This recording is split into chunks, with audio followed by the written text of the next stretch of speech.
Now, I want to talk about how Democrats continue to spiral towards infighting. California Governor Gavin Newsom recently talked about Bill Maher, where he practically said that he's running for president. Newsom has taken a more moderate approach to politics these days, guys, even having right-wing personalities show up on his podcast in an effort to appeal to voters. But before we get into that, I do want to show you guys a clip from earlier this year. This is where Bill Maher is calling out leadership in California and how they botched the Palisades wildfires. Watch. Because who pays the highest price when politicians don't prioritize basic services? The first responders, our heroes, who every time go above and beyond because they have to, because we leave it all to them. Now, is wokeness the main reason for the fires? Of course not. But it's also not wrong to associate some of the unforced errors our government made with the things normies see as hallmarks of uber-progressive politics: questionable budget priorities, high taxes that get you nothing, making everything about identity politics, virtue signaling overseas instead of tending to the nuts and bolts at home. Cali has no shortage of safety commissions and agencies and bureaucrats and regulators and, of course, sign language interpreters who communicate with their face. Newsom has made California into the progressive nightmare that it is today. And yet it looks like Maher is pushing for him to become president. Now, I'm gonna get to that clip later, but first, guys, here's Newsom calling his own party as toxic. This idea that we can't even have a conversation with the other side. You have to. They won. Thank you. That's it. Bottom line. And by the way, or the notion we just have to continue to talk to ourselves or we're in the same damn echo chamber. These guys are crushing us. The Democratic brand is toxic right now. We had a high water mark 2 weeks ago, and that was a CNN poll at 29% favorability. It's dropped in the NBC poll down to 27%. It's one thing to make noise, but you also have to make sense. And I think with this podcast and having the opportunity to dialogue with people I disagree with, it's an opportunity to try to find common ground and not take cheap shots. I'm not looking to put a spoke in the wheel of their, or at least a crowbar in the spokes of their wheel to trip them up, to your point. And I think it's important. Democrats, we tend to be a little more judgmental than we should be. This notion of cancel culture, you've been living it. You've been on the receiving end of it for years and years and years. That's real. And Democrats need to own up to that. They've got to mature about this. Now, the one thing about Gavin Newsom is that he can talk. I mean, there's no doubt about that. The only problem is that he's all talk. That's all he can do. He knows for a fact that he ruined California. And yet he's out here talking about Democrats needing to own up to something. Now, I talked about Bill Maher and how he sees Gavin Newsom as the leader for the left. Listen to how Gavin Newsom reacts to being asked about his future plans. Given that we are in this dire situation, I feel like we don't have time anymore for the old bullshit.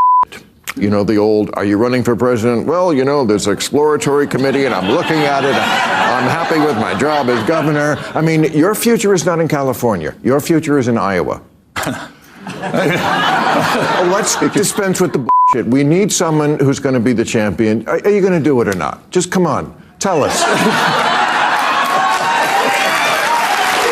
We don't have time for the bullshit. No, by the way, I deeply respect that. I can't stand the bullshit as well. And I mean that. So look, but this is not my purpose or passion. It's not my meaning. It's not everything. The cynicism that's out there that every move he's making is some move to some longer term strategy or short term strategy. Just that you're a guy who could do it, who could get it done, who could win. Well, I deeply respect that. I respect the question, but I don't have any grand plans as it respects to that. I'm trying to do best I can. I also trying to be accountable. By the way, you want things to change, you got to change. And that's what the podcast is about. That's my recognition of where we're weak. Can I do you it? got to call balls and strikes. So Gavin Newsom's answer pretty much confirms his 2028 run. We knew that this was going to happen. We're all able to read between the lines here. But I want to ask you guys, do you think he'd stand a chance against JD Vance? Now, I have an important update that I shared in a recent live stream, guys. I talked about Doge's efforts and how it could lead to even bigger social security checks, something that Elon Musk himself has even confirmed. So make sure you guys check that out. As always, thanks so much for hitting the like button and subscribing. We'll see you guys next time. Hey, by the way, guys, if you're one of the real ones who really enjoy what we do here on the channel, you've got to check out the Inner Circle. This is where our true supporters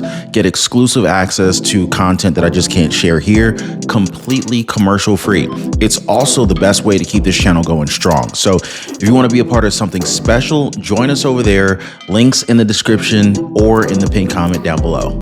In Wisconsin, that's a 50-50 race because we know Wisconsin's a 50-50 state. Yeah.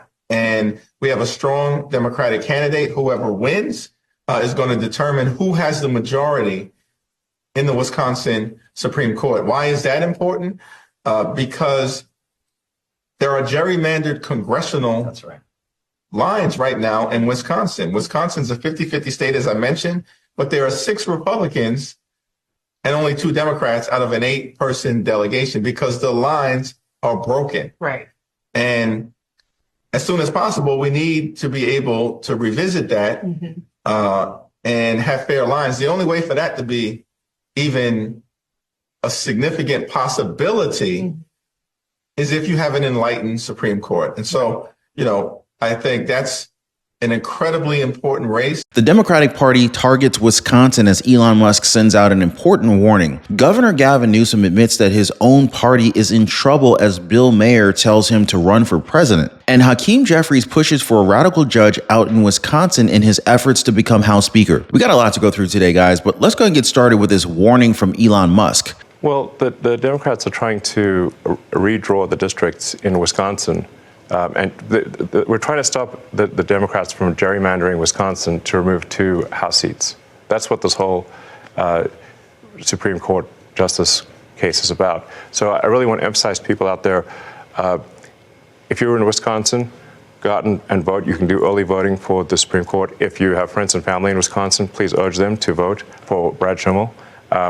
If we don't, we could lose control of the House and all of the government reforms could be shut down. Now, to make things clear, guys, Wisconsin's Supreme Court is 50-50. 3 liberals and 3 conservatives. Democrats are looking to flip 2 House seats. Now, just imagine if Susan Crawford won. That changes the landscape at a national level because they would then have the leverage to push back even further when it comes to what President Trump is doing for the country. You're probably thinking, so who's Susan Crawford, right? Well, let me introduce her to you. To both of you, quick on these ads we're seeing. You referenced one. In 2020, you did sentence a child sex offender to 4 years in prison after prosecutors requested 10. Do you regret that sentence? Yes. I don't regret that sentence because I followed the law in that case, Judge, as I always do. I applied the law, which says that judges have to consider every relevant factor in sentencing. You have to consider both the aggravating and mitigating factors.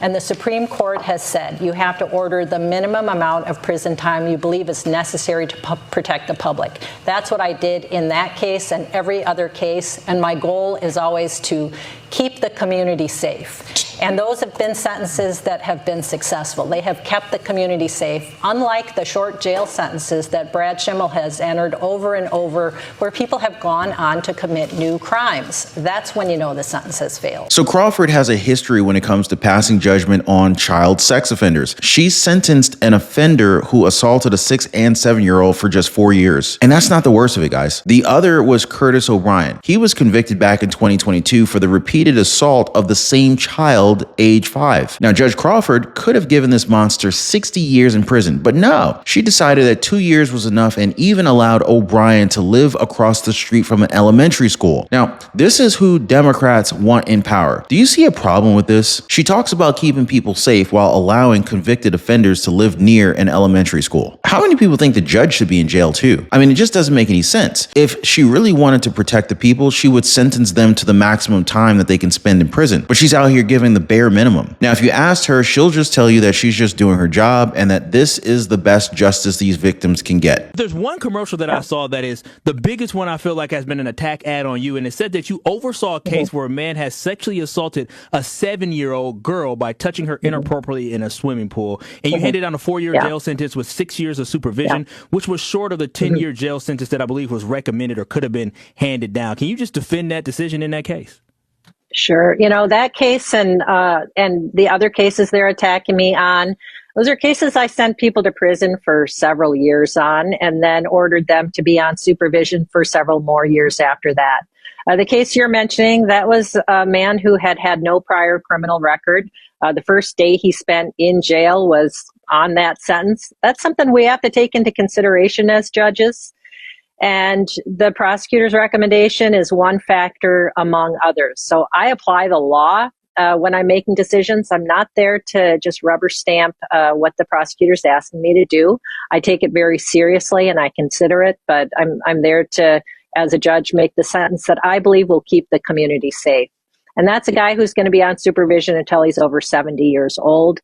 I felt that it was a decision that is going to protect families and children and communities in Wisconsin. So I do stand by that decision and the other decisions that I've made as a judge. It's kind of weird how this guy's criminal record plays into all of this. Does that make what he did that much more forgivable? Now, of course, we have to hear from Brad Schimmel, as this is the guy who Elon Musk feels would bring balance to Wisconsin. But explain to people in the 49 other states why this race is so important.